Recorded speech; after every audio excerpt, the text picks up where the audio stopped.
Assalamualaikum warahmatullahi wabarakatuh.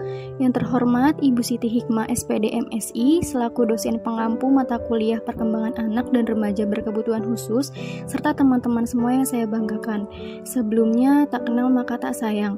Maka perkenalkanlah saya Risyana Dia Rahmawati dengan NIM 20070161667. Dalam kesempatan ini saya akan menyampaikan materi dengan judul Kebutuhan dan Layanan Pendidikan yang dibutuhkan anak dan remaja berkebutuhan khusus tunarungu. Untuk lebih jelasnya lagi, bisa disimak video ini sampai tuntas ya. Untuk yang pertama, ada pengertian anak tunarungu. Apakah anak tunarungu itu?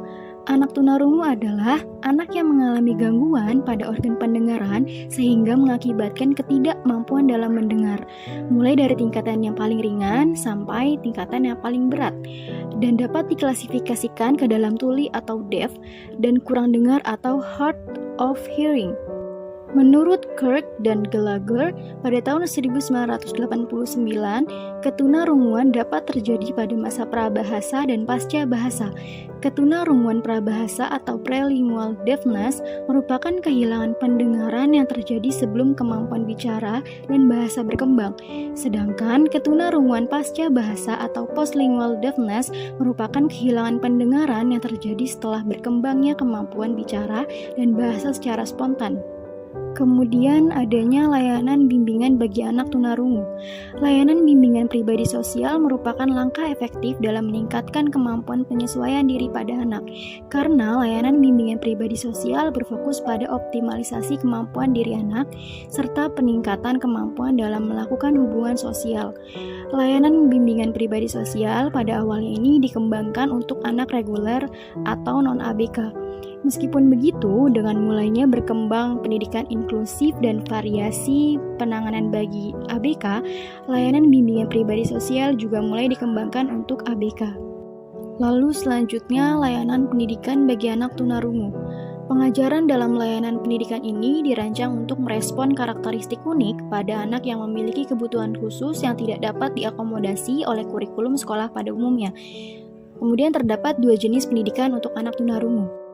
Yang pertama ada pendidikan segregasi. Sistem pendidikan segregasi adalah sistem pendidikan yang terpisah dari sistem pendidikan anak normal pada umumnya. Pendidikan anak tunarungu melalui sistem pendidikan segregasi adalah bahwasanya penyelenggaraan pendidikan dilaksanakan secara khusus dan terpisah dari penyelenggaraan pendidikan untuk anak mendengar atau anak normal.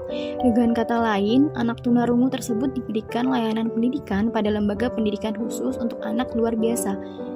Contoh pada pendidikan segregasi ini adalah seperti sekolah luar biasa atau SLB, kemudian sekolah dasar luar biasa, lalu selanjutnya ada kelas jauh atau kelas kunjungan.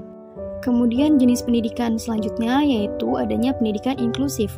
Pendidikan inklusif merupakan proses yang kompleks dan tidak hanya tentang pengaturan di mana anak-anak dengan dan tanpa cacat belajar bersama-sama. Hal ini menuntut anak mengakses pendidikan berkualitas dan mengalami program transisi yang tepat. Baik, untuk pembahasan selanjutnya yaitu adanya fasilitas pembelajaran untuk anak berkebutuhan khusus tunarungu.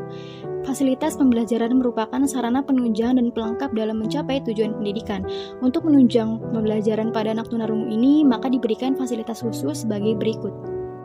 Untuk yang pertama itu ada hearing aids, yaitu merupakan alat bantu dengar yang memiliki 3 fungsi utama, yaitu ada mikrofon, amplifier, dan receiver. Sedangkan prinsip kerjanya sebagai berikut, yaitu suara atau energi akustik diterima oleh mikrofon, kemudian diubah menjadi energi listrik dan dikeraskan melalui amplifier. Kemudian diteruskan ke receiver atau telepon yang mengubah kembali energi listrik menjadi suara seperti alat pendengaran pada telepon dan diarahkan ke gendang telinga atau membran timpani.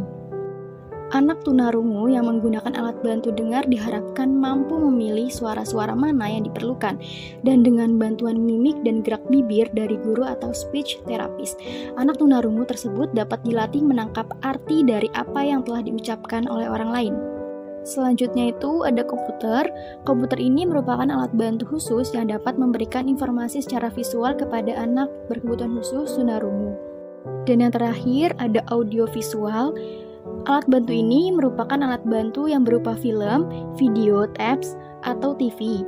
Penggunaan audiovisual ini sangat bermanfaat bagi anak tunarungu karena mereka dapat memperhatikan sesuatu yang ditampilkan sekalipun dalam kemampuan mendengar yang terbatas. Mungkin itu saja yang dapat saya sampaikan pada materi kali ini. Terima kasih telah menyimak video ini. Semoga bermanfaat untuk kita semua. Kurang lebihnya mohon maaf. Wabillahi taufik wal hidayah. Wassalamualaikum warahmatullahi wabarakatuh.